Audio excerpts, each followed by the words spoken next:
네, 케빈 벤후저라고 하는 그 신학자는 이렇게 말합니다. 성경은 공인된 형태의 구속의 드라마인 동시에 여전히 진행 중인 교회의 삶에 대해 권위 있는 대본이다. 그러니까 교리는 드라마다 뭐 이렇게 했던 그 해석학 책에서 한 말인데요. 그 대본이라는 거예요. 여전히 교회의 삶에 가장 중요한 이 대본, 권위 있는 대본이라. 그래서 이 대본은 기독교 생활 양식을 진리 가운데 상연하기 위해 권위 있는 무대 지시들의 모임집으로서 반응적 독서와 아울러서 반응적 연기와 체현도 요구한다. 그러니까 하나님의 말씀을 들었으면 거기에 반응을 해서 그 반응에 따라서 그 대본에 나와 있는 대로 연기하고 그렇게 실제로 삶을 사는 것을 요구한다는 거예요. 그래서 대본은 무대 위에서 상연될 것을 요구한다. 그러니까 이걸 지식적으로 갖고 있는 것이 아니라 우리의 삶의 무대에서 그걸 상연하도록 주어진 대본이다라는 겁니다. 그리하여 성경에 포함된 문학 양식들은 삶의 형식들을 이렇게 요구합니다. 그래서 솔라 스크립투라, 오직 성경이라는 말은 궁극적으로 교회가 성령의 권능에 힘입어 상연해야 할 관례에 붙여진 그런 명칭이다라고 말합니다. 우리는 자기 대본을 손에 쥐고 걸어야 합니다. 왜냐하면 지시를 따르는 길, 또 그리스도를 따르는 길, 다른 길은 결코 존재하지 않기 때문에 그렇습니다. 하나님이 자신의 정경적 대본으로 실행하고 계신 일을 하나님께서 그 정경, 캐논이라고 하는, 그러니까 이 정경은 성경이라는 말이에요. 그러니까 이 캐논, 성경이라고 하는 정통적 권위 있는 이 성경에서 그러니까 하시고자 하는, 실행하고자 하시는 일은 그리스도가 쟁취하신 그 속의 의미를 선포하고 그럼으로써 그리스도의 구속적 대의를 전진시키는 것입니다. 그래서 구속 선언은 구속 역사 자체와 분리될 수 없다라고 합니다. 자, 그러면서 정경적 해석은 각각의 구절과 책을 신적 구속의 드라마 요소로 읽는 해석이다. 그러니까 정경적 해석이라는 말은 뭐냐면 하나 부분 읽지 말고 성경 전체의 틀, 성경 전체라고 하는 영감된 하나님의 이 캐논, 정경이라고 하는 틀에서 읽는 그 해석인데 그 구속 드라마 속에서 읽는 거라는 거죠. 그러니까 1막, 2막, 3막, 4막 이렇게 있는 것처럼 지금 이사야서는 예를 들어서 3막에 해당되고 뭐 복음서는 4막에 해당되고 요한계시록은 5막 종결에 해당된다. 이런 식으로 전체와 연결돼서 보는 해석이 정경적 해석이다라고 얘기합니다.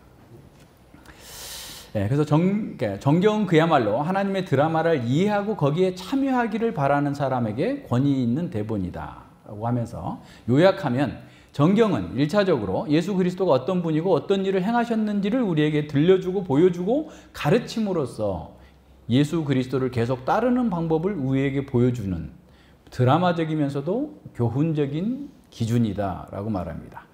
그러면서 성경이 구속 드라마의 일부분이듯이 우리의 성경 해석도 구속 드라마의 일부분이다. 조금 파격적인 주장인데 무슨 말이냐면 정경 자체가 구속 드라마를 보여주고 있는데 그 정경을 해석하는 그 해석의 행위도 구속 드라마의 일부라는 거야. 그럼 무슨 말이냐면 정경이 있으면 정경을 해석해야 되잖아요. 해석하는데 그 바른 해석이 있어야 바른 교리가 나오고 바른 삶이 나오는 거죠. 그렇기 때문에 잘못된 해석을 하게 되면 구속 드라마의 흠집이 되게 되는 거죠. 잘못된 방식의 그 제시를 하게 되는 거예요. 그래서 성경 해석 자체가, 정경적 해석 자체가 구속 드라마의 일부이다라는 말은 그 바르게 해석했을 때 그것이 바르게 상연될 수 있다라는 말이에요. 바르게 우리가 실천할 수 있다라는 말로서 이해해야 됩니다. 그래서 성경 읽기 또는 성경 해석은 인식 주체가, 우리가 그걸 해석하는 우리가 인식하는 주체가 부동의 대상, 이 흔들릴 수 없는 이 정경으로서의 이 부동의 대상, 움직일 수 없는 그 부동의 대상에 가하는 조작이 아니라, 그러니까 거기다가 내 의미를 포함시켜 가지고 해석하고 읽어내는 것이 아니라 그 본문의 부동의 대상에서 자연스럽게 나와요. 우리와 함께 하시는 하나님의 의사소통적 역사 속에서 포함된 하나의 사파다라는 거예요. 그러니까 부동의 대상에다가 뭔가를 가해가지고 하는 게 아니라 그 자체로서 의미를 끌어내고 그 자체의 의미를 끌어내는 그 행위 자체가 하나님과의 대화인 거예요. 하나님과의 언약적 대화라고 얘기합니다. 그래서 그게 하나의 사파다 그래서. 그래서 성경은 후속적인 교회의 상현을 발생시키는 동시에 통제하는 거예요. 그러니까 무엇을 해야 되고 무엇을 하지 말아야 되는지를 성경이 통제하고 있다는 거예요. 그래서 텍스트 앞에서 교회가 올바르게 취해야 될 그 자세는 겸손한 활기의 자세 또는 활기찬 겸손의 자세다. 그러니까 하나의 말씀을 볼 때 그래서 이게 해석을 이렇게 너무 가볍게 여기고 또 쉽게 생각하게 되면 어떻게 보면 의도하지 않았을지라도 이 부동의 그 정경에다가 자기가 생각한 의미를 넣어서 읽을 수 있다라고 하는 것을 어떻게 보면 경고해 주면서 바른 해석이 바른 신학, 바른 삶으로 이끌어 준다라는 말을 하고 있는 겁니다. 자, 로마서 다시 돌아옵니다. 로마서 1장 그 16절로 17절에서 로마서의 주제가 선언되었었죠. 그래서 이어서 사도는 진노 아래에 있는 인간이 1장 18절부터 3장 20절까지 쭉 설명을 했어요. 그러니까 이방인의 그런 어떤 죄, 또 유대인들의 죄, 또 그 율법의 행위로서는 그 누구도 구원할 수 없다. 이것은 구약 성경이 증언했던 것이고 인정하는 거다라고 얘기하는 겁니다. 그래서 인간의 모든 노력은 자신을 구원할 수 없을 뿐만 아니라 오히려 심판을 쌓는 행위라고까지 선언합니다.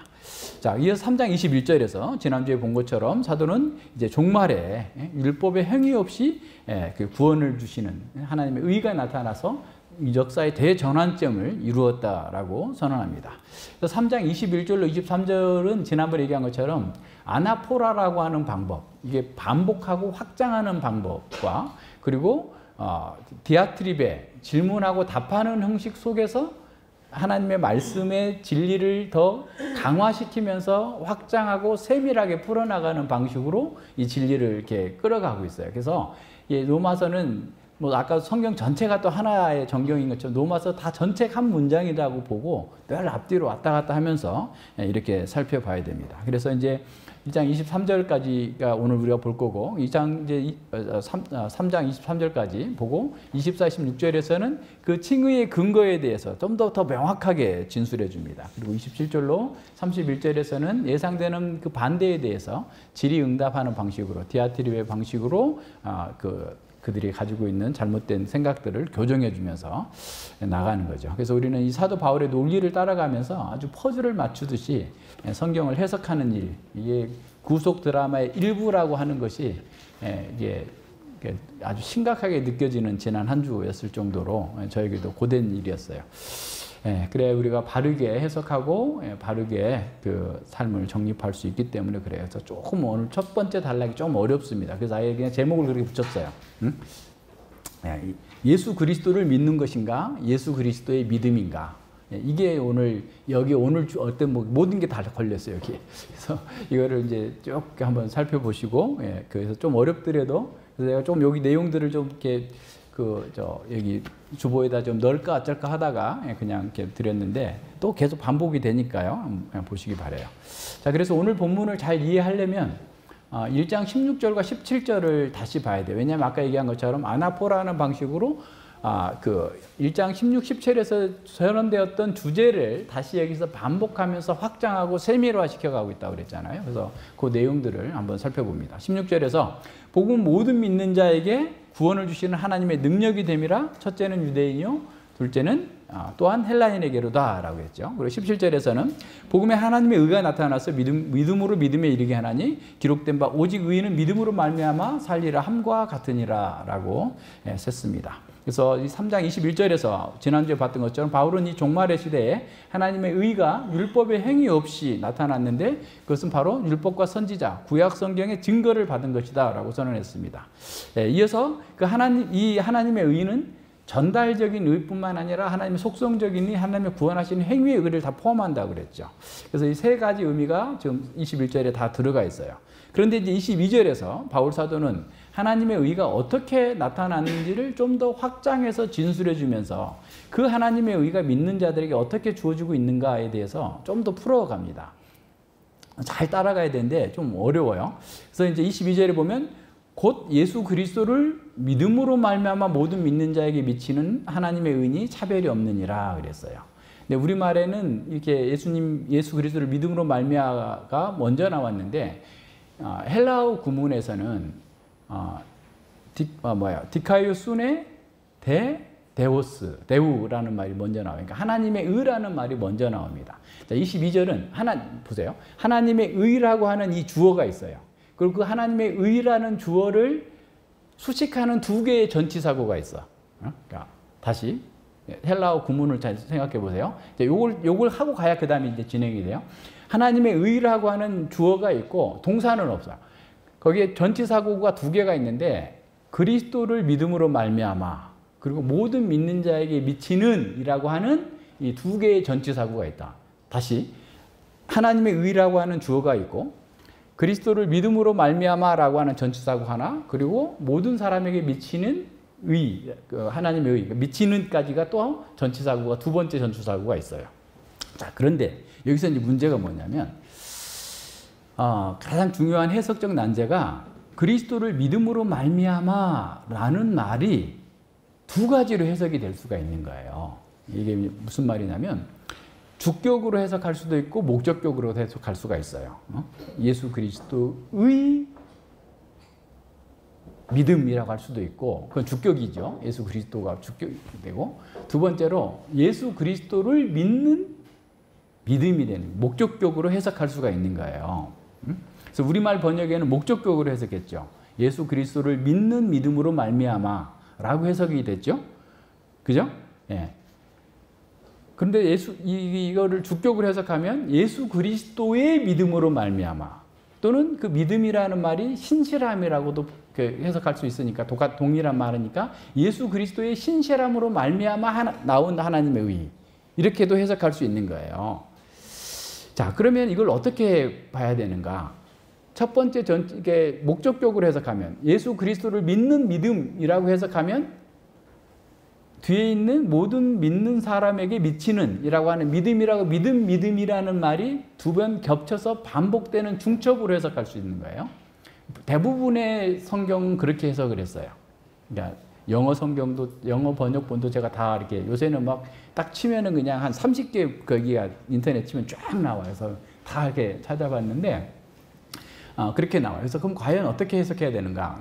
보통 전통적으로는 다 목적격으로 해석을 했고 원래 킹 제임스 버전은 주격으로 해석했어요. 예수 그리스도의 믿음으로 말미암아라고 주격으로 했는데 뉴 킹 제임스 버전은 목적격으로 또 이렇게 바꿔서 새로 번역하는 뉴 킹 제임스 버전 목적격으로 번역해 놓고 국제 국제 현대어 번역에서만 이걸 또 주격으로 해석했어요. 예수 그리스도의 믿음으로, 예수 그리스도의 신실함으로 말미암아라는 식으로 번역을 했어요. 그래서 이 번역을 이제 어떻게 할 건가를 결정하는 것이 사실은 이렇게 중요하게 않게 여긴다면 중요하지 않을 수 있는데 앞서 얘기한 것처럼 구속의 드라마의 일부로서의 성경 해석을 더 면밀하게 바르게 하는 것이어야 된다고 한다면 좀 더 이렇게 분명한 의미를 찾는 것이 더 중요할 거다라고 생각을 합니다. 왜냐하면 이게 둘 다 가능하기 때문에 그래요. 그래서 이런 거죠. 마치 사랑하시는 하나님 이런 말을 우리는 주격으로 한다면 우리가 사랑하는 하나님이 되는 거고 목적격으로 한다면 우리를 사랑하시는 하나님이 되는 거예요. 이해가 되시죠? 그렇게 훨씬 더 확 다가오죠? 그러니까 지금 이 말이 헬라어 구문으로 디아 피스테오 예수스 크리스투라는 말인데 여기서 크리스토 이 단어 이런 어구가 바울 서신에서 6번에서 8번까지 사용됐어요. 물론 이제 예수스라고 되는 것도 있고 크리스토스라고 되는 것도 있고 이렇게 하지만 어떤 피스테오스라고 하는 그 단어와 연결되어 있는 그 단어가 한 6군데 정도 사용됐는데 이 본문과 가장 유사한 본문이 갈라디아서 2장 16절입니다. 그래서 이제 학자들 사이에도 막 엄청난 논쟁이 있고 막 이랬다 저랬다 계속 싸우고 있어요, 지금도. 근데 이제 우리는 그럼 어떻게 해야 될 건가?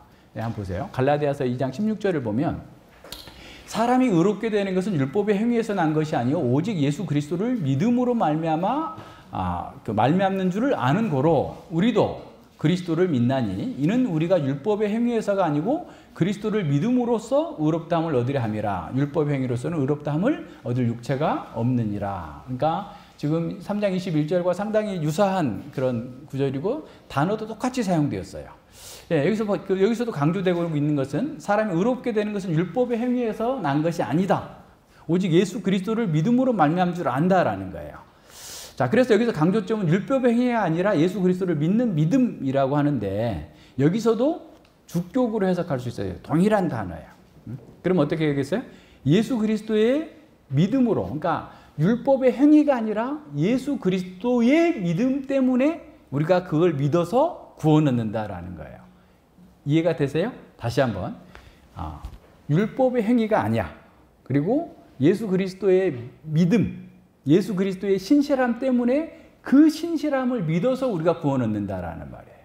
그죠? 그러니까 여기 지금 이 본문하고도 굉장히 지금 유사한 그 상황을 같이 가고 있어요. 예, 동일한 거예요. 그래서 사람이 의롭다함을 받는 것은 율법의 행위가 아니라 예수 그리스도의 신실함 때문이고 그 신실함을 믿음으로 우리가 구원을 얻는다. 이렇게 해석하는 것이 중복으로 해석하는 것보다는 훨씬 더 그 의미를 분명하게 하고 확장해 주고 있는 거예요. 예, 그래서 주격으로 해석할 건가 목적격으로 해석할 것인가에 대해서 굉장한 이제 그 문제가 있어요. 자, 이런 부분에서 잘 생각해 보면 됩니다. 근데 이제 그 19세기 이후에 지난번에 우리가 1장 17절에서 한 것처럼 피스티스 그리스도를 말을 자꾸 주격으로 이해를 해야 된다. 그러니까 그리스도를 믿는 믿음이 아니라 그리스도의 신실함, 그리스도의 믿음이라고 해석해야 된다고 하는 그런 주장들이 계속해서 나왔고 그렇게 해석하는 학자들이 점점점 늘어나고 있어요. 계속 늘어나고 있고 그 불가타역이라고 그러죠. 그 라틴어, 헬라어 성경을 라틴어 성경으로 번역한 것이 불가타역인데 불가타역에서도 그리스도의 믿음이라고 주격적으로 해석을 해놨어요. 앞서 얘기한 것처럼 킹 제임스 버전도 그렇게 번역을 했고, 그래서 요새 이제 학자들이 계속 어떻게 보면 그런 주격으로 해석하는 학자들이 많아지고 있고, 그렇게 해야만 이 본문의 의미가 더 잘 드러나고, 그래야 우리에게 아까 적용하는 상현의 대본으로서의 그리스도의 신실함을 따르는 우리의 신실함을 요구할 수 있다라고 하는 방식으로 더 많은 사람들이 거기에 동의하고 있는 겁니다. 왜냐하면 1장 17절에서 지난번에 본 것처럼 믿음으로 믿음에 이르게 하나니라고 했을 때 이거 막 수많은 사람들이 별말 다 했잖아요. 사람의 아브라함의 믿음에서 누구의 믿음으로, 예수님의 믿음에서 우리의 믿음으로 막 이렇게 수많은 사람의 믿음으로만 해석을 해왔는데 이것을 우리는 어떻게 보아야 된다고 그랬어요? 하나님의 신실함에서 사람의 신실함으로, 사람의 믿음으로. 그거 왜 그러냐면 기록된 바 의인은 믿음으로 말미암아 살리라고 했을 때 마소라 사본이나 70인역 헬라어 성경에서 나와 있는, 그러니까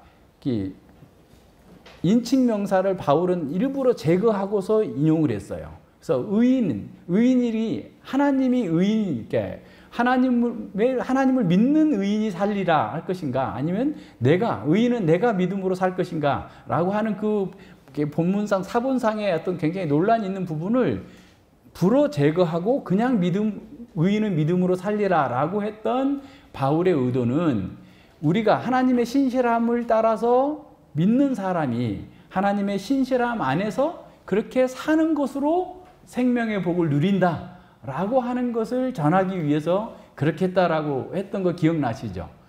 기억 안 나면 로마서 9강 찾아서 이번 주에 복습하세요. 그러니까 9강을 들으시고 그 다음에 이걸 또 다시 들으세요. 그러니까 9강 4월 23일쯤 한 것 같은데 그때 한번 그걸 들으시고 이걸 들으면 좀 더 분명하게 이렇게 올 거예요. 그래서 이제 그렇게 해석한다면, 그래서 이제 거기도 그 헬라어상으로 에크피스테오스 에이스피스틴이라고 나와요. 그래서 이제 못못으로부터 기원하는 것이라는 게 에크라는 말이고, 그 다음에 목표를 향해서 간다 에이스라는 말. 그래서 하나님의 신실함을 기원해서 우리의 신실함으로, 우리의 믿음으로 연결된다라고, 믿음에서 믿음으로 이른다 라고 하는 것을 그렇게 그 당시에 해석을 했어요. 그래서 하나님의 의가 하나님의 신실함으로부터 기원해서 우리의 믿음, 우리의 신실함을 목표로 계시되고 있다. 뭐가? 복음 안에 하나님의 의가 그렇게 계시됐다라고 하는 것을 이해한다면, 자, 이 본문과도 이제 이해하는데 조금 더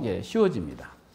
22절로 다시 돌아와 보면 아까 헬라어 구문상에 두 해석이 다 가능하다 그랬죠. 그러니까 그리스도를 믿는 믿음이라고도 할 수도 있고, 그리고 그리스도의 믿음으로라고 해석할 수 있는데, 둘 다 그 목적격으로, 그 앞에 목적격으로 해석한다면 믿음이라는 말을 두 번 반복하는 중복하고 겹치는 것이 되는 거죠. 그죠? 예. 그리고 예, 그렇게 된다면 하나님의 의가 앞에 하나님의 의를 21절에 있었던 하나님의 의, 종말에 나타난 율법의 행위 없이 나타난 하나님의 의에 대해서 지금 더 풀어서 확장해 주고 있어요. 그리고 앞서 얘기한 것처럼 1장 17절에 있는 하나님의 의를 반복하면서 확대해서 설명해 주고 있다고 본다면, 그죠?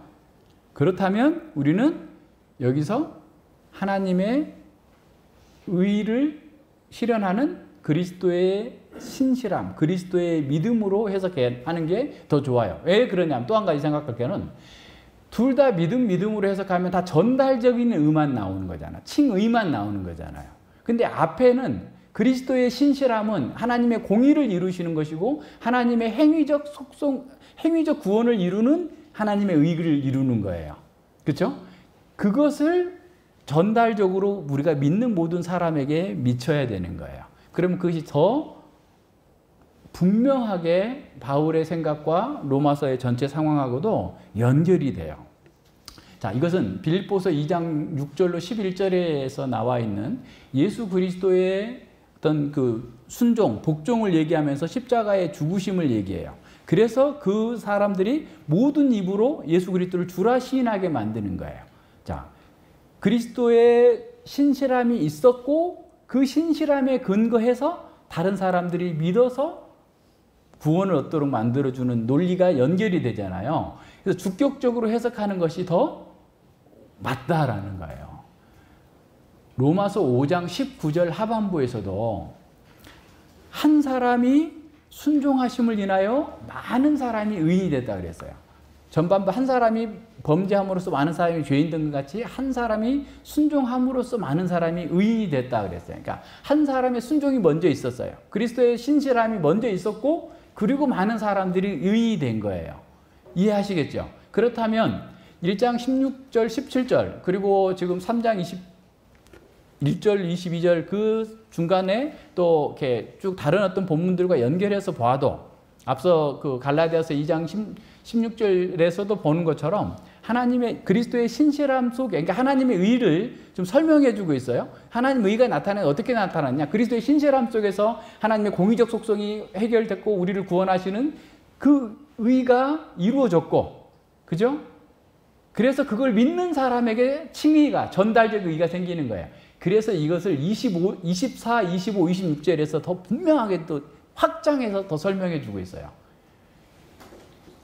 다음 주가 기대가 되는데 저는 좀 이번 주 쉬어야 되지 않겠어요? 네, 어떨지는 모르겠어요. 이게 이번 주가 제일 중요해요. 이걸 이해가 되면 다음 주는 더 쉬운 거예요. 그러니까 이미 속성적 의가 예수님의 신실함 안에서 다 해결이 됐고, 그래서 그 전달적인 의가 우리가 믿기만 하면 얻을 수 있는 하나님의 행위의 구원의 의가 이루어졌기 때문에 그 다음 단계가 이루어지는 거예요. 그래서 이제 그것과, 그러니까 하나님이 그냥 믿음으로 구원 얻는다고 하면 그럼 하나님의 속성과 반대되지 않느냐라고 하는 반론이 그것에 대해서 혹시 그럴까봐 24, 26절에서 얘기를 해주고 있고 27절로 31절에 그것에 대해서 보완 설명을 하는 거예요. 디아티르의 방식으로. 자, 여기까지 따라오셨어요? 네, 그러면 이제 쭉 가면 돼요. 이제 잘 몰라도 한 번 더 들으시면 됩니다. 너무 어렵게 생각하지 말고. 그래서 로마서의 넓은 문맥이나 성경 전체의 문맥으로 보자면 그리스도의 신실함, 그리스도의 믿음, 주격으로 해석하는 것이 더 잘 어울립니다. 그것이 더 좋아요. 그러니까 목적격으로 해석한다고 해서 잘못된 거 아니에요. 많은 학자들이 그렇게 하고 있어요. 오히려 목적격으로 해석하는 사람들이 다수예요.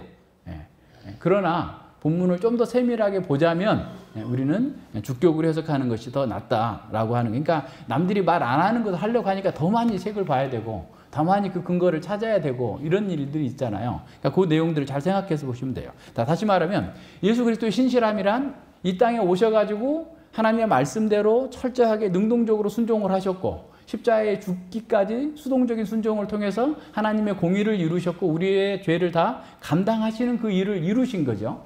그 신실함 속에서 우리가 그걸 받아들이는 거예요. 그것이 칭의의 의가 되는, 그걸 받아들이기만 하면 우리는 아무 행위 없이 공로 없이 하나님께서 하신 그 일을, 그리스도께서 하신 그 신실함을 내가 받아들임으로써 의롭다 칭함을 받는 거예요.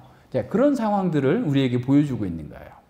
그래서 17절에서 말한 것처럼 믿음으로 믿음에 이르게 하나니, 그러니까 거기서는 하나님의 신실함에서 우리의 신실함으로 이르게 한다라고 했는데, 그 하나님의 신실함에 대해서 이제 그리스도가 더 구체적으로 드러나게 된 거죠. 그리스도의 신실함 속에서 우리가 그것을, 하나님의 신실함을 그리스도의 신실함으로 이렇게 더 폭넓게 확장해주고 있고, 그것을 믿음으로써 우리가 구원을 얻는다라고 하는 사실을 볼 수 있는 겁니다.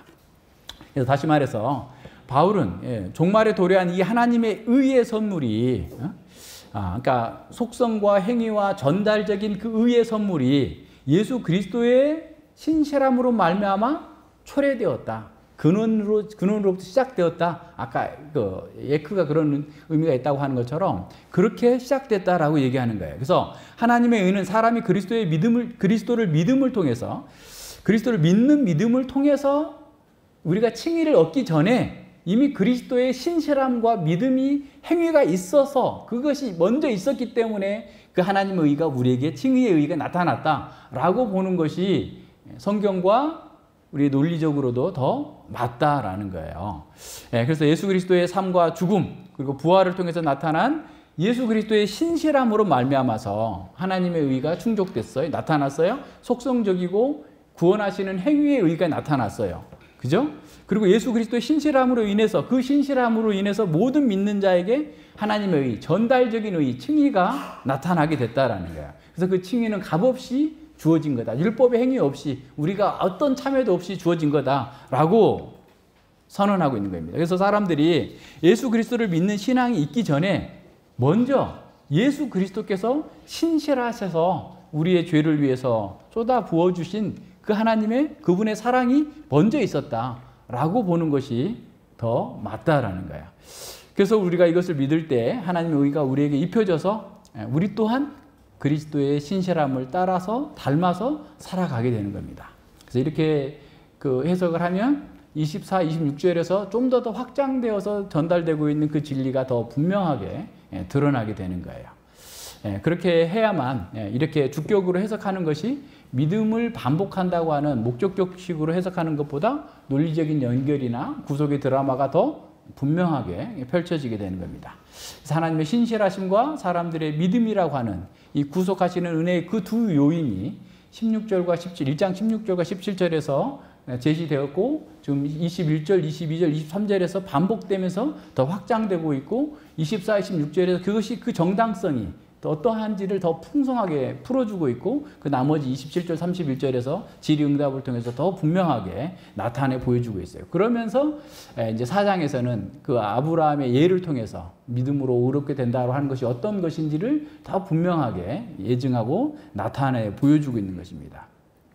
그래서 복음은 모든 사람을 대신하여서 자신을 하나님께 드리신 아들 예수 그리스도의 신실함과 순종에 근거하고, 그 복음을 듣고 믿는 모든 사람들에게 하나님의 의, 칭의의 의가 전가된다라는 거예요. 그렇게 믿음으로 의롭게 된 사람은 그리스도 안에서 하나님께 또한 순종하고 신실하게 순종함으로 살아갈 수 있게 된다라는 겁니다. 자, 여기까지 이해했으면 이제 다 한 거예요. 그 다음에는 이제 쉬워요.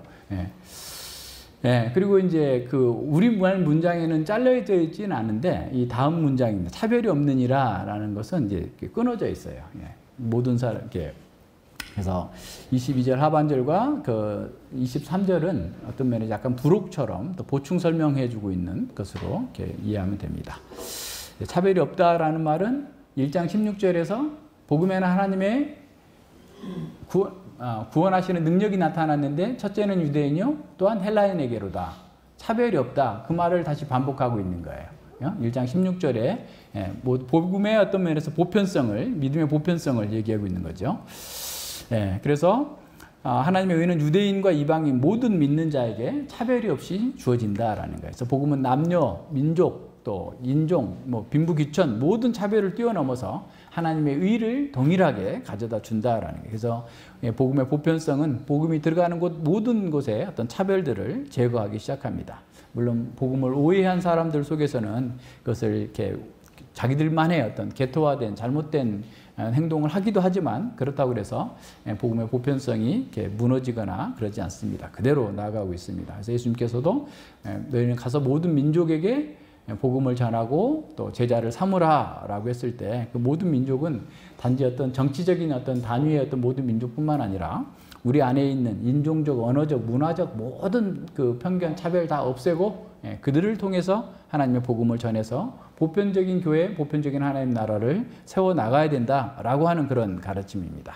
그래서 교회는 이 복음은 민족의 다양성이나 민족을 우열로 나누는 것이 아니라 모든 사람에게 하나님의 의를 덧입혀줘서 보편적인 새로운 인류를 만들어내는 것이다 라고 하는 사실을 기억해야 됩니다. 오히려 그 모든 것들을 보존하면서도 하나님의 의 안에서, 칭의 안에서 하나 된 하나님의 가족으로 통합시켜 나가는 것이죠. 그래서 교회의 보편성이 갖는 것은 교회는 인종과 문화와 민족, 교육의 정도 모든 차이를 뛰어넘어서 교회가 세워져야 된다라는 사실을 보여줍니다. 그래서 신약 교회가 보편성을 띌 때 가장 어떤 힘이 있었어요. 그러니까 예루살렘 교회와 안디옥 교회 가운데 오히려 예루살렘 교회가 훨씬 더 많은 그 어떤 유산을 가지고 있었음에도 불구하고 또 훨씬 일찍 몇십 년, 10년 이상 일찍 세워져 있었음에도 불구하고 오히려 안디옥 교회가 이렇게 선교에 쓰임 받았던 것은 그 안디옥 교회에 흑인도 있었고 수많은 빈부 가난한 사람들이 있었고 막 수많은 사람들이 라틴 사람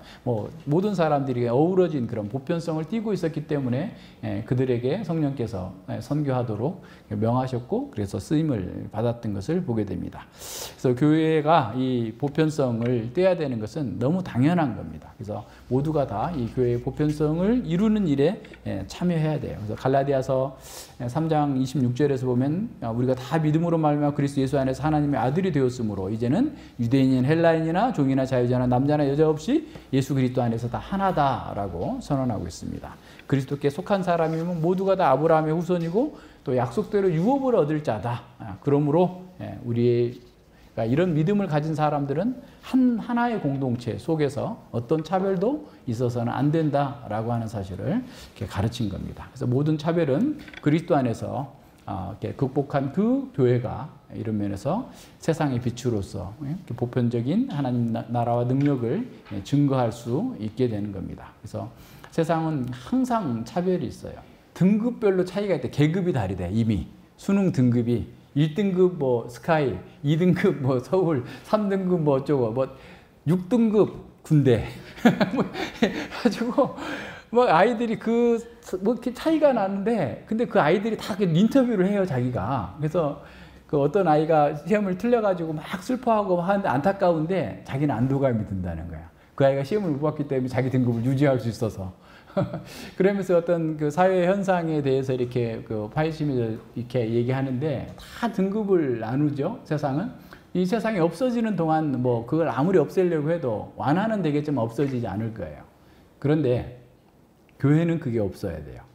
없기 때문에 세상 속에서 세상의 빛이 되는 거예요. 교회 안에 어떤 차별도 없어서. 그래서 오히려 더 이렇게 많이 가진 자, 더 많이 있는 사람이 더 많이 섬길 수 있는 기회로 생각하면서 감사함으로 이렇게 해야지 그거를 이렇게 밖에서도 내가 이렇게 대우받고 이렇게 하는데 교회 와서 이렇게 하느냐라는 식의 태도를 갖는 것이야말로 교회의 보편성 그런 것을 이해하지 못한 그리고 자기 파악이 아직 안 된 거죠. 그런 거는. 그래서 이걸 잘 생각해 봐야 됩니다. 그래서 우리가 서로 달라요. 물론 우리가 차별이 없지 구별이 없는 것은 아니에요. 그죠? 남녀가 구별이 있고 또 직분자의 어떤 질서가 있고 이런 것들은 다 존중되는 거예요. 존중되지만 어떤 차별을 둬서는 안 됩니다. 그래서 벨직 신앙고백서 27항에서는 이렇게 말씀합니다. 거룩한 교회는 어떤 특정한 지역이나 어떤 사람들에게 국한되거나 제한되지 않고 온 세계에 확장되며 퍼져나가고 있습니다. 하지만 교회는 믿음의 능력으로 한 분 동일한 성령 안에서 마음과 뜻으로 연결되고 연합됩니다. 라고 했어요. 그게 하나예요. 그래서 모든 민족, 모든 사람들이 그리스도를 믿는다면 누구나 함께 교회에 들어오고 교회 안에서 서로 사랑하고 이렇게 나가는 거죠. 구약의 교회는 특정적이었어요. 특정인만 들어올 수 있었어요. 유대인이어야 됐고 이방인이라고 한다 해도 할례를 하고 율법을 준수한다고 하는 서약을 해야만 들어올 수 있었어요. 신약 안에서는 예수님 안에서 이렇게 모든 사람들이 예수님 안에서 이루어진 그 하나님의 의, 신실함을 믿기만 하면 민족과 빈부, 귀천, 인종을 떠나서 다 이 하나님의 보편적인 교회에 들어와서 참여할 수 있는 새로운 시대가 된 겁니다. 그래서 교회는 보편성을 늘 지향해야 돼요. 그래서 보편성을 지향한다는 것은 선교와 전도를 열심히 해야 되는 거예요. 다른 사람들에게 계속 이 복음을 증거하고 나타내는 것이 우리 교회의 사명이에요. 그러니까 선교하는 것이 어떤 우리가 돈 있으면 힘 있으면 나중에 하자가 아니라 교회 자체가 선교적이어야 되는 거예요. 선교에 늘 힘쓰는 교회가 되는 것 자체가 교회의 속성을 보존하는 것입니다.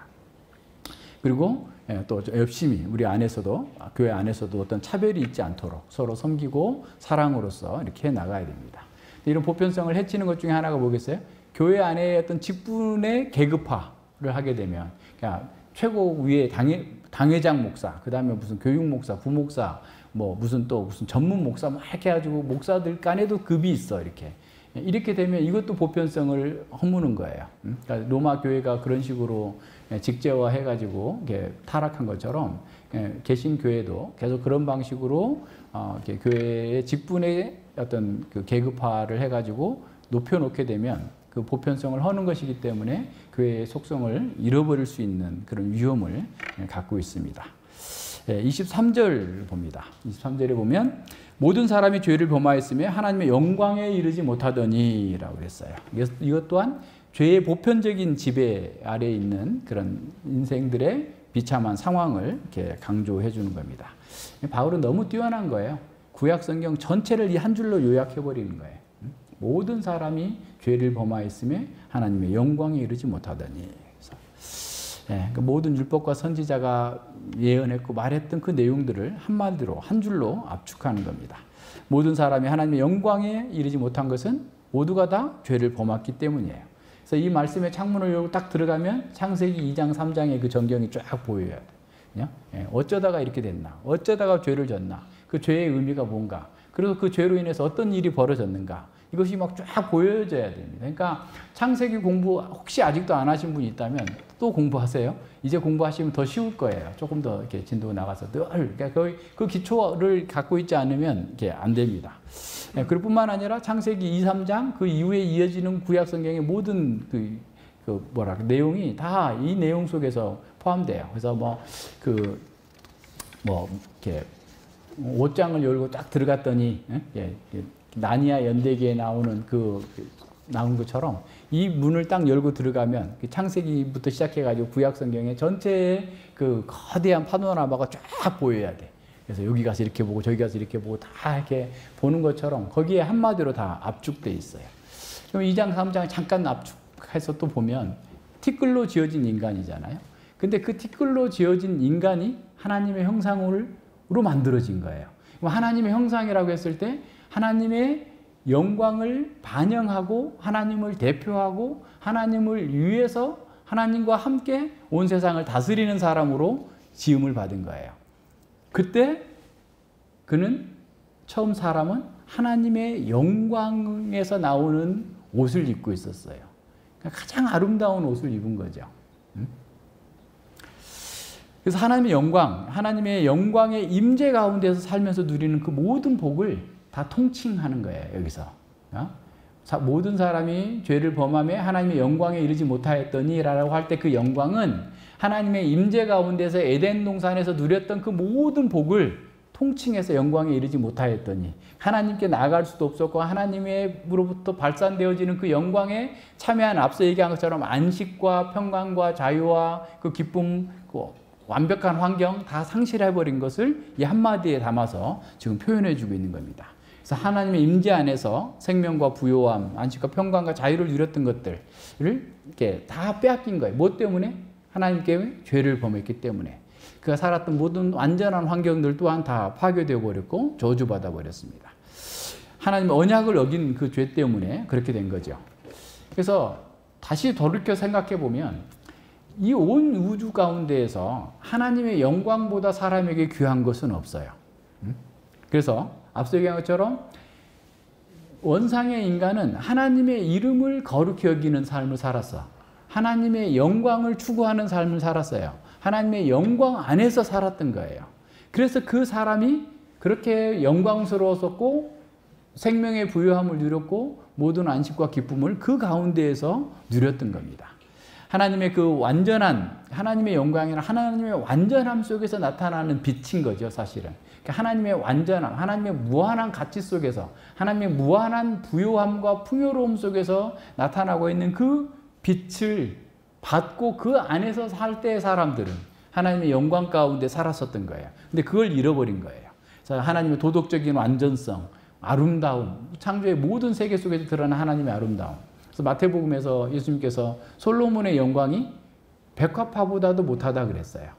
그러니까 그 하나님의 그 비춰서 생각해 보세요. 그죠? 솔로몬이 이 세상 사람 중에서 가장 영화롭게 살았다고 하는데 하나님께서 창조하신 그 백합화, 들에 핀 꽃만큼도 안 된다라는 거예요. 그럼 하나님의 영광과 하나님의 부유하심은 얼마나 대단한 것인지를 생각해 봐야 됩니다. 그래서 사람에게 있어서 가장 지고한 복은 하나님의 영광을 보는 거예요. 하나님을 배우는 것입니다. 그래서 인간은 하나님의 영광을 보기를 갈망하는 존재로 처음부터 그렇게 창조되었어요. 하나님을 예배하는 존재로 그 영광 가운데에서 복을 누리는 존재로 창조되었습니다.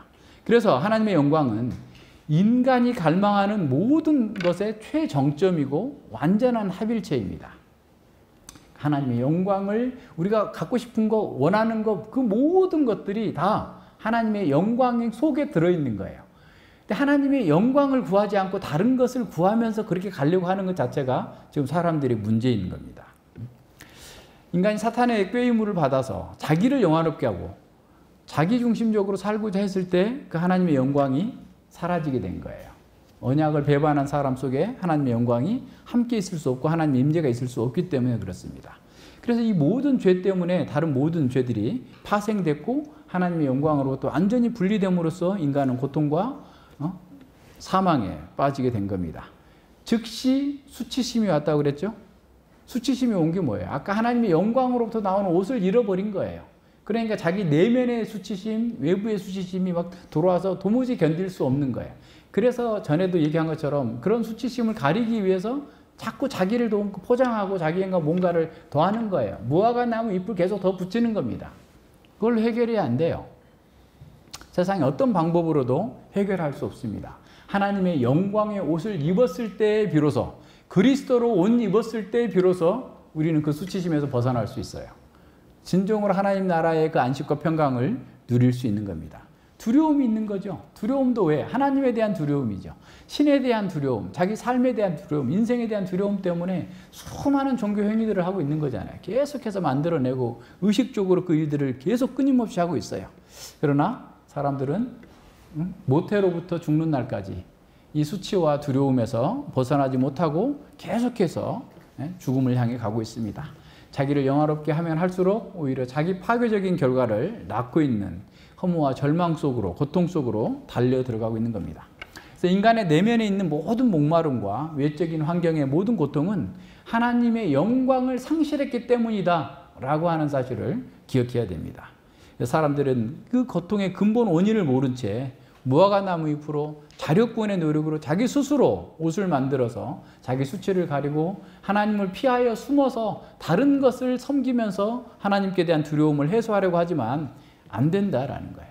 그리고 서로 상대방과의 관계는 어떻습니까? 서로 책임을 전가하고 그 깨어진 관계로 인해서 고통받으면서 맨날 자기 연민, 자기 사랑, 그 속에서 이웃들도 다 자기를 위한 수단으로 생각하고 관계가 다 파괴되어 있는 겁니다. 너 죽고 나 살자라는 식의 극한 대립이 계속 나오는 피 흘리는 전쟁의 전쟁이요. 어쩌면 각 분야에서 성공한 사람들은 다른 사람들의 피와 땀을 그냥 이용해서 자기 성을 쌓고 있는 것과 같다고 볼 수도 있어요. 그만큼 사회는 경쟁 사회고 다툼과 그 끊임없는 싸움 속에서 계속되고 있는 거죠. 그러나 그들이 이룬 어떤 성과 어떤 제국이라 할지라도 그것이 피해 성이기 때문에 자기 파멸적인 결과로 달려가고 있습니다. 성공한 사람이나 실패한 사람이나 모두가 다 이 영원한 죽음을 향해서 가고 있는 거예요. 복음 외에는 다른 방법이 없습니다. 율법의 행위로는, 사람 행위로는 자신의 갈망과 자신의 근본적인 문제를 치유할 수 없어요. 오직 복음 안에서만 그것을 해결할 수 있습니다. C.S. 루이스는 이렇게 말합니다. 우리 안에서 지금도 찾을 수 있는 머나먼 본향에 대한 갈망을 말하려고 하니 약간 부끄러워집니다. 마치 해서는 안 될 일을 하고 있는 듯 합니다. 저는 우리 각 사람 안에 위로할 길 없는 비밀을 열어 젖히려고 하고 있습니다.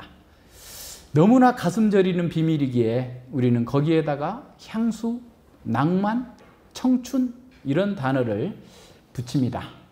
말할 수 없는 이유는 그것이 우리가 한 번도 실제로 경험해보지 못한 대상에 대한 갈망이기 때문에 그렇습니다.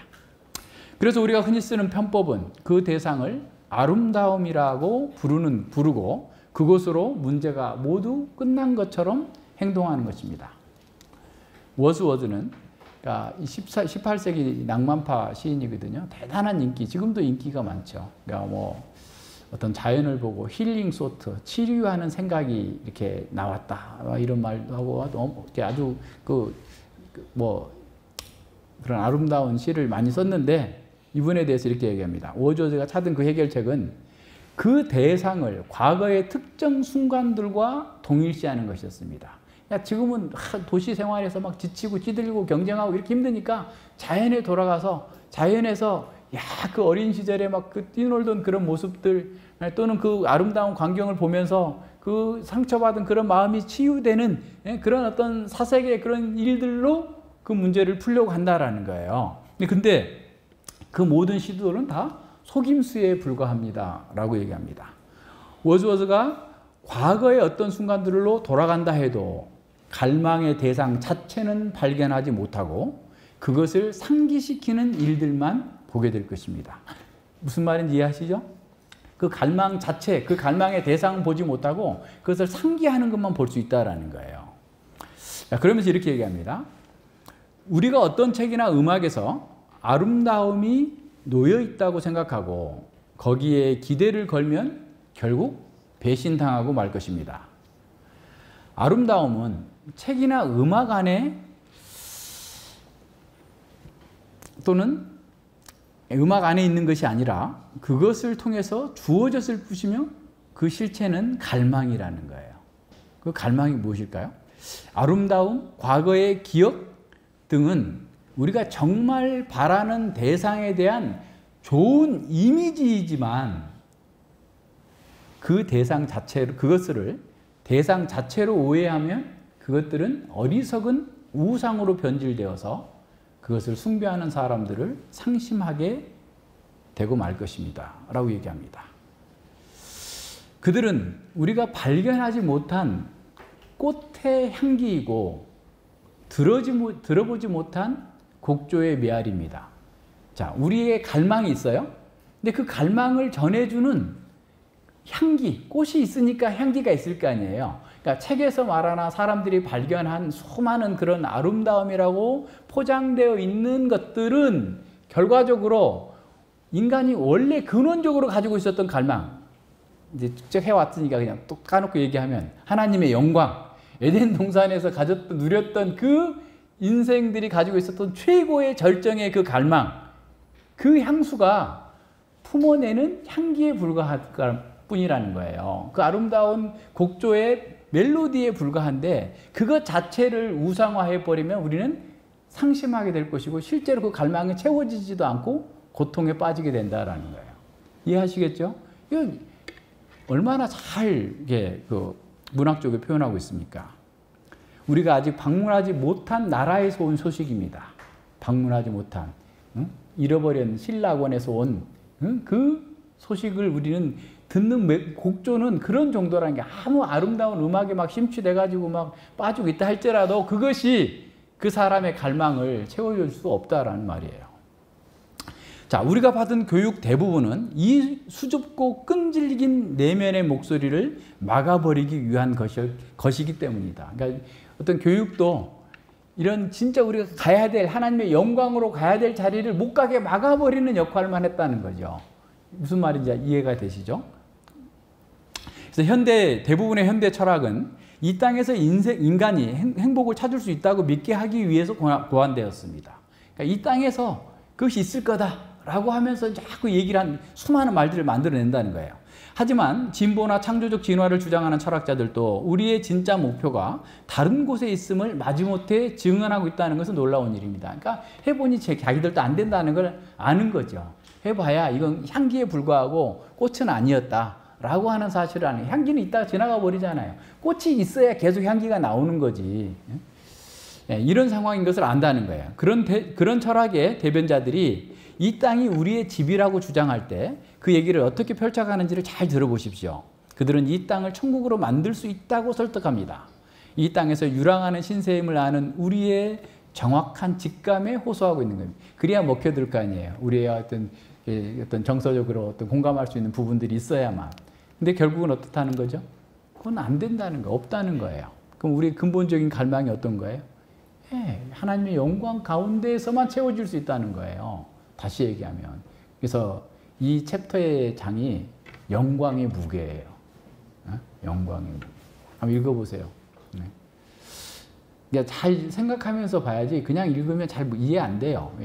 C.S. 루이스의 글은 성경과 문학을 충분히 이해한 사람들이 이해할 수 있지, 성경도 이해가 안 되고 문학도 이해가 안 되는 사람들은 뭔 소리 하고 있는 거야 이거. 그런 생각이 들 수밖에 없어요. 바로 이거 죄의 보편적인 지배 아래에 있는 사람들, 하나님의 영광에 이르지 못한 사람들에게 하나님께서 율법의 형이 없이 복음을 통해서 하나님의 의와 영광을 나타내셨다라는 사실을 우리는 분명하게 선언되고 있음을 들어야 됩니다. 이 하나님의 구원하시는 의를 모두 믿는 사람은 그리스도의 형상을 회복하고 이 땅에서부터 하나님의 영광을 맛보는 거예요. 이게 중요해요. 이 땅에서부터 우리는 하나님의 영광을 맛보는 것이 됩니다.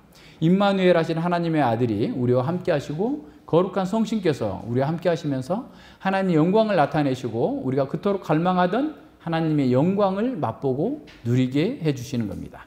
이것은 복음만이 할 수 있는 일이에요. 다른 모든 것은 줄 것처럼 하지만 다 속임수예요.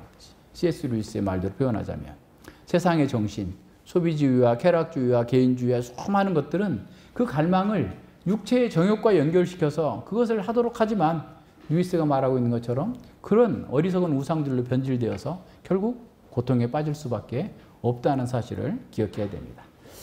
자, 21절로 23절을 다시 한번 정리해 보겠습니다. 쉽게 세 말로 그냥 표현을 했어요. 자, 인간의 모든 노력이 실패하고 있을 때 역사의 대전환점이 시작되었습니다. 율법의 행위 없이 하나님의 의가 나타나서 계속되고 있는데 이는 율법과 선지자가 증거했던 것입니다. 복음에 나타난 하나님의 의는 예수 그리스도의 신실함을 통해서 왔고 이 복음을 믿는 모든 자에게 하나님의 의가 주어집니다. 여기에는 어떤 차별도 없이 보편적으로 모든 사람에게 주어집니다. 모든 사람이 죄를 지었기 때문에 하나님의 영광에 이르지 못하는 처지에서 이 복음이 들어왔다라는 겁니다. 사도 바울은 이렇게 인류 역사와 인간의 모든 고통의 근원을 선명하게 밝혀주고 있습니다. 보편적인 죄와 사망에서 구원할 수 있는 복음의 능력과 하나님의 의를 보여주고 있습니다. 복음에는 하나님의 의가 나타나서 믿음으로 믿음에 이르게 하나니라고 선언했던 그 진리를 하나님의 의가 예수 그리스도의 신실함을 통해서 모든 믿는 자들에게 미친다라고 확장하면서 세밀하게 설명해 주었습니다. 믿는 자들은 그리스도의 신실함을 통해서 주어진 이 구원의 복음, 하나님의 의를 오직 믿음으로 칭의로 받고 그 믿음 안에서 하나님께 신실하게 반응합니다. 이것이 믿음을 가진 사람들의 첫 번째 반응입니다. 이렇게 하나님의 은혜로 믿어서 구원을 받은 사람은 죄사함을 받게 됩니다. 하지만 죄사함의 전부가 아닙니다. 구원의 황금사슬의 최정점은 영화입니다. 영화롭게 되는 것입니다. 이 구원의 서적 밑에다가 해놨는데 이것은 시간적 순서가 아니라 논리적 순서예요. 그래서 이게 성화까지는 칭의 양자까지는 거의 동시에 일어났다라고 보면 돼. 그리고 성화는 우리가 일생에 이루어가고 끝까지 견뎌서 영화에 이르게 되는 이 상황들을 기억하시면서 보시면 됩니다. 그래서 우리의 궁극적인 복은 하나님의 영광에 이르는 것입니다. 그래서 모든 성도는 장래 하나님의 장만 임재를 누리는 영화로운 사람이 될 것입니다. 하지만 지금 여기서도 하나님의 영광에 이르고 그분의 영광 안에서 복을 누리도록 우리는 부르심을 받았습니다. 고린도후서 3장 17절과 18절에서 주는 영이시니 주의 영이 계신 곳에는 자유함이 있느니라. 우리가 다 수건을 벗은 얼굴로 거울을 보는 것 같이 주의 영광을 보매 저와 같은 형상으로 화하여 영광으로 영광에 이르니 곧 주의 영광으로 말미암음이니라 말씀하고 있습니다. 하나님이 계신 곳 진정한 자유가 있습니다. 하나님은 두려워하는 종의 영에게 사로잡혀 있던 우리를 해방시키셨고 양자의 영을 주셔서 우리가 하나님을 아바 아버지라 부르게 하셨습니다. 하나님의 영으로 인도함을 받는 사람은 반드시 그리스도께로 나아가고 그분을 사랑하고 그분을 자랑합니다. 자기 자신이나 자기 활동이나 자기 체험이 아니라 그리스도를 전하는 사람이 됩니다. 네, 그 복음은 외적인, 일시적인 세상의 것으로 사람들을 인도하지 않습니다. 복음은 그리스도 안에 있는 하나님의 영광을 보게 하고 새로운 피조물에 대해서 현실의 모든 어려움을 믿음으로 인내하고 극복하면서 하나님 나라가 완성될 그 날을 사모하게 합니다. 우리는 그리스도에게서 비추는 그 하나님의 영광을 보고 그리스도와 같은 형상으로 변화되어서 영광에서 영광으로, 영광으로 영광에 이르게 되어 있습니다. 하나님의 영광을 떠난 사람은 끝없는 고난의 극한의 상태인 지옥을 향해 가고 있습니다. 반면에 주님의 영광을 보는 것은 모든 사람의 갈망의 궁극적인 실현이 됩니다. 우리가 원했던 그 모든 것들이 주님의 영광 가운데서 실현됩니다. 복음에 나타난 하나님의 의의 영광을 보고 그분의 영광을 비추임을 받는다면 어떠한 죄인이라도 하나님의 자녀로 변화될 수 있습니다. 그가 일평생 소원했던 모든 갈망이 그분의 영광을 봄으로써 채워집니다. 이것이 하나님의 능력, 복음의 능력입니다. 그래서 우리는 우리의 현실에 온갖 어려움을 견디면서 영원하신 하나님의 영광 앞에 서기를 갈망하는 것입니다. 하나님의 영광을 바라고 즐거워하는 사람은 환난 중에서도 낙심하지 않고 기뻐합니다. 즐거워합니다. 고린도후서에서 말씀하고 있는 것처럼 우리가 잠시 받는 그 환난에 경한 것이 영원한 영광에 중한 것을 우리에게 이루려 하며, 그러니까 환난을 받는데 그 환난과 고난은 장차 이루어지게 될 그 영원한 영광을 이루는 방편으로서 주어지고 있다는 거예요. 그래서 장래의 가장 큰 영광에 비한다면 현재의 고난은 아무것도 아니다. 로마서 8장 18절에서 얘기하죠. 현재의 고난은 장차 올 영광과 좋게 비교할 수 없도다 라고 얘기하고 있어요. 근데 여기서도 이루게 합니다. 영원한, 우리의 지금 받는 그 고난이 영원한 영광에 중한 것을 이루게 함이니 현재형이에요. 그러니까 장래에 얻을 그 영광을 현재에 나타내는 방식으로 이 고난이 사용되고 있다는 거예요. 그러니 고난 때문에 낙심할 수 없는 거죠. 고난 중에도 즐거워할 수 있는 거죠. 그래서 우리가 돌아보는 것은 보이는 것이 아니요 보이지 않는 것이니 보이는 것은 잠깐이요 보이지 않는 것은 영원함이라 그랬어요. 그래서 우리는 말씀을 통해서 그리스도의 영광을 볼 때마다 그리스도의 형상으로 그리스도의 영광 가운데로 더 가까이 들어가게 됩니다. 우리가 고난을 통해서 자기 부정을 할 때마다 우리는 그리스도의 영광 가운데 더 가까이 나가게 됩니다. 그래서 고난이 있어도 그리스도의 영광으로, 하나님의 영광으로 나아가게 돼요. 그래서 우리가 고난 가운데에서 그리스도처럼 변화되는 거죠. 8장 28절 이하에서 말하고 있는 것처럼 모든 것이 합력하여 선을 이루어 주신다고 그랬는데 우리가 탄식하면서 있을지라도 우리가 지극한 하나님의 영광 가운데로 나아가는 것, 그래서 지고의 복을 누리는 길로 그 고난이 사용되고 있다는 사실을 기억하고 좌절하고 낭망하지 말고 우리가 해야 될 일은 더 주님의 영광을 바랍니다. 주의 영광을 보여주시옵소서. 모세가 얘기했던 것처럼 그렇게 하면서 더 나가는 겁니다. 주님의 말씀 안에서 그분의 성품을 담고 그분의 영광을 우리가 드러내면서 살아가는 겁니다. 우리는 새로운 형상으로, 그리스도의 형상으로 하나님의 영광을 지금부터 여기서 누리면서 장차 완전하게 드러날 그 하나님의 영광을 바라보고 소망하고 갈망하면서 그 영광에 참여하는 겁니다. 그래서 사도는 우리가 영광으로 영광에 이른다. 그러니까 여기서부터 영광을 누리면서 장차 영광의 극치에 이르게 될 것이다 라고 하는 것을 아까 고린도후서 3장 18절에서 그렇게 말씀하신 겁니다. 그래서 하나님의 영광으로 변화되고 있다는 증거는 우리가 우리 자신과 세계와 역사를 하나님의 관점으로 바라보는 겁니다. 지금 우리가 머무는 시공간 속에서 그리스도의 몸된 교회의 지체로서 그분의 형상과 그분의 영광에 참여하고 그분의 영광을 드러내는 것입니다. 따라서 교회의 지체로서 자기 소임을 잘 감당하는 것을 통해서 그분의 영광에 더 가까이 다가가게 되는 겁니다. 교회 아로서의 사명을 잘 감당하려면 먼저 말씀을 통해서 자신이 기독교 세계관으로 이렇게 바뀌어야 됩니다. 그래서 하나님께서 기뻐하시는 뜻이 무엇인지를 잘 분별하고 교회의 사명인 선한 일, 그 선한 일들을 잘 수행하는 일에 하면서 오히려 우리가 함께 성장하게 되는 겁니다.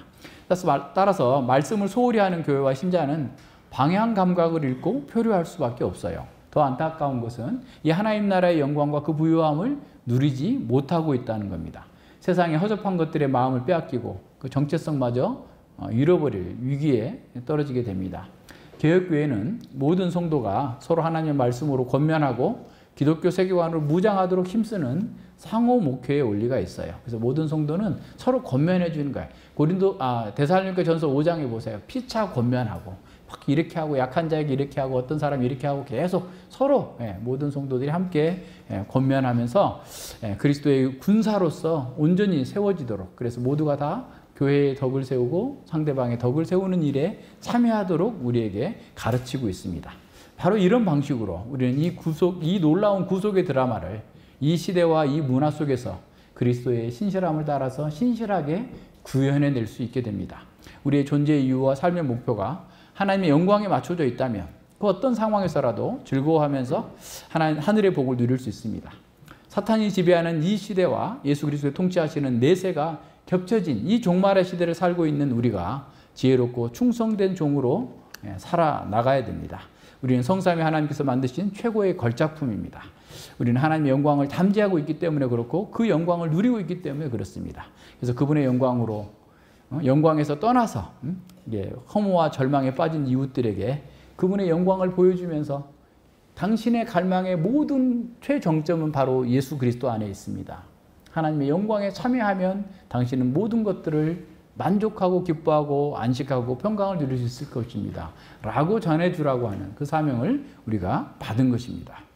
그래서 우리가 이 사명을 감당하면서 또한 우리 또한 사도 바울이 수건을 벗은 것처럼, 그래서 더 열심히 사역하면 할수록 그리스도의 형상과 영광에 더 분명해졌던 것처럼 우리가 주님의 뜻대로 주님의 사역을, 주님의 교회를, 주님의 사명을 잘 이루는 것으로 우리 속에서도 더 그리스도의 영광, 하나님의 영광이 분명해지고 우리의 갈망 또한 충만히 채워질 것입니다.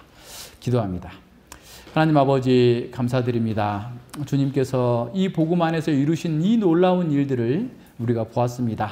또 이 변화를 누리게 되었습니다. 또한 이 변화를 또 모든 사람들에게, 주변 사람들에게 증거하고 전하기를 원합니다.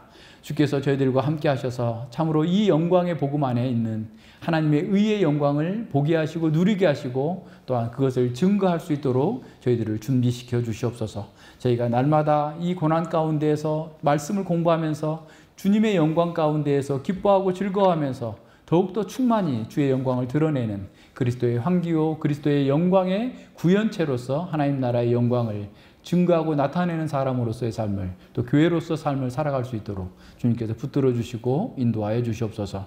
감사드리며 예수님 이름으로 기도드립니다. 아멘.